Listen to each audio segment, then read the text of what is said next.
তো নোয়ারা এলিয়াতে এসে অনেক কষ্টে একটা রুম ম্যানেজ করলাম, কারণ এখানে যে পরিমাণ ঠান্ডা, বাইরে থাকাটা অনেক কষ্টসাধ্য একটা ব্যাপার।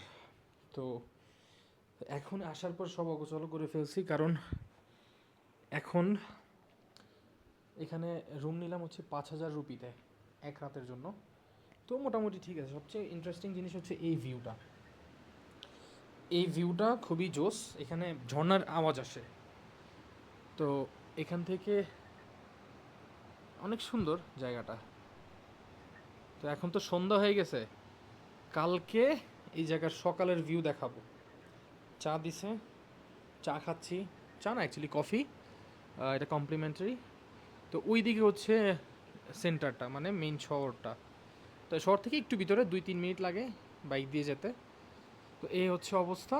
তো এখন আপাতত এভাবেই আসি। সো সকালে এখানের ভিউ দেখবো।